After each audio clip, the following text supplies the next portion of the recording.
जी तो अस्सलाम वालेकुम स्टूडेंट्स। कोर्स लेक्चर के इस लेक्चर में आप सबको वेलकम पोस्ट अकाउंटिंग लेक्चर में। और आज हम लोग इंशाल्लाह डिस्कस करेंगे इसकी एक्सरसाइजेस को। तकरीबन 2 एक्सरसाइज हम इस लेक्चर में डिस्कस करेंगे, 2 एक्सरसाइज से नेक्स्ट लेक्चर में डिस्कस करेंगे। उसकी वजह ये है कि 2 जो आपकी एक्सरसाइजेस हैं वो relevant to FOH absorption rate है, और जो इससे नेक्स्ट 2 एक्सरसाइजेस हैं इसी टॉपिक पर, सेम टॉपिक पर, वो आपकी relevant to FOH absorption rate तो है, लेकिन साथ में उसका आपको एक टेबल भी बनाना पड़ना है, टोटल कॉस्ट जॉब शीट बनानी पड़नी है आपको। तो इसलिए मैं दो अलग अलग लेक्चर कर दूंगा, इसे 2 एक्सरसाइज के साथ छोटे छोटे लेक्चर बना दूंगा। तो स्टार्ट करते हैं फिर। Calculation pre determined factory overhead absorption rates based on units of output, direct labour hours, machine hours, direct labour cost, material cost and prime cost.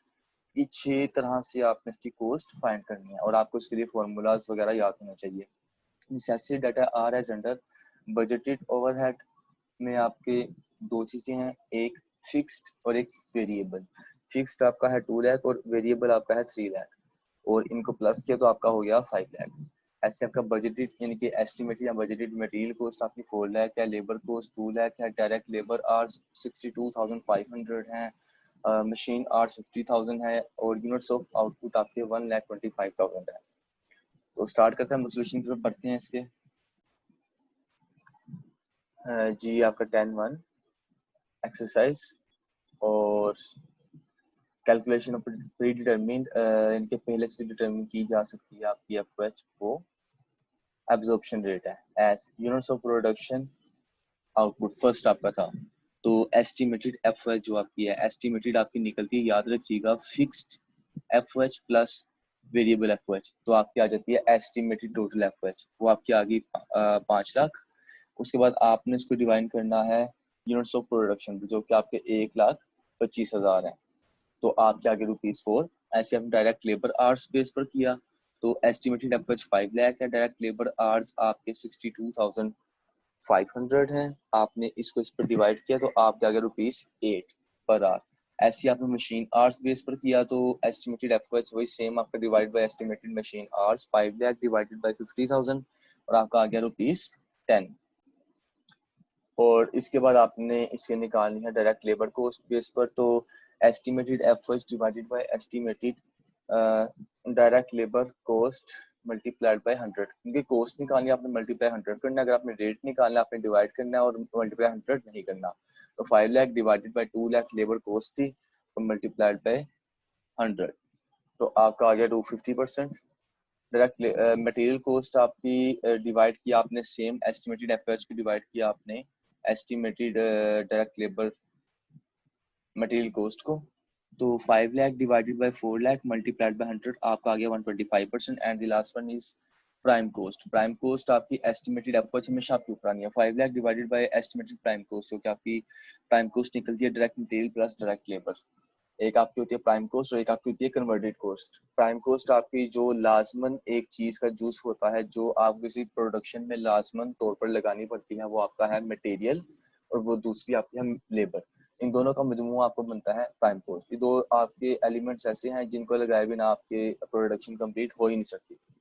और दूसरी आपकी है कन्वर्टेड कॉस्ट। कन्वर्टेड कॉस्ट की बात करें तो लेबर प्लस एफओएच, आपकी labour लगती है और आपका एफएच लगता है, कहते हैं कन्वर्टेड को, जो किसी मटेरियल को कन्वर्ट करने में मददगार साबित हो। आधे मटेरियल को लगा दिया, मटेरियल के बाद आप 2 चीजें लगाते हैं, लेबर और एफएच, तो आपका फिर एक मटेरियल किसी प्रोडक्शन में कन्वर्ट होता है। अच्छा जी, तो आपकी 4 लाख जमा 2 लाख एस्टिमेटेड प्राइम कॉस्ट निकला 6 लाख, 5 लाख को डिवाइड किया 6 लाख मल्टीप्लाई आपने किया 100 से, तो 83.33%। ये आपकी जी एक्सरसाइज 1 हो गई 10-1। हम एक्सरसाइज 10-2 को भी देख लेते हैं। जी ये आपकी आ गई exercise 10-2। A company estimates its factory overhead for the next period at rupees 1,50,000. It is estimated that 50,000 units will be produced at direct materials cost of rupees 1 lakh. Production will require 75,000 direct labor hours at an estimated cost of rupees 2 lakh. The machine will run about 60,000 hours. The predetermined factory overhead rates based on units of production, direct labor hours, machine hours, direct labor cost, materials cost and prime cost. तो पढ़ते हैं फिर solution की तरफ. G class problem second का आपका solution. Units of production. Estimated FOS divided by estimated units of production. आपकी 1,50,000 estimated FOS थी. आपने उसको डिवाइड किया यूनिट्स ऑफ प्रोडक्शन पर जो कि आपके थे 50,000. तो आपकी आ गई ₹3. ऐसे ही आपने डायरेक्ट लेबर आवर्स बेस पर किया. Estimated FOH divided by direct labour hours 75,000 आपके डायरेक्ट लेबर आवर्स थे तो आपका आ गया ₹2. ऐसे आपने मशीन आवर्स पर किया.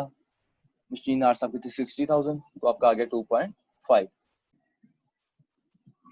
जी ये आपकी आ गई direct labour cost base estimated FOS divided by estimated direct labor cost multiplied by 100.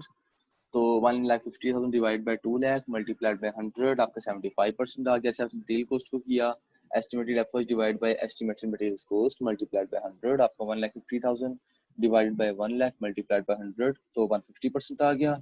Then हमने प्राइम कॉस्ट निकालनी है. यू नो बेटर कि हम लोगों ने direct labour plus direct material को प्लस करें तो आपकी आती है प्राइम कॉस्ट. 2 लाख जमा 1 लाख आपका हो गया 3 लाख और 1,50,000 आपकी एस्टिमेटेड एफओएस से डिवाइड किया आपने 3 लाख पर मल्टीप्लाई किया आपने 100 से आपका आ गया 50%. तो आज के लेक्चर में इतना काफी है और नेक्स्ट लेक्चर में हम लोग डिस्कस करेंगे आपकी problem 10.3 and 10.4 relevant to this topic.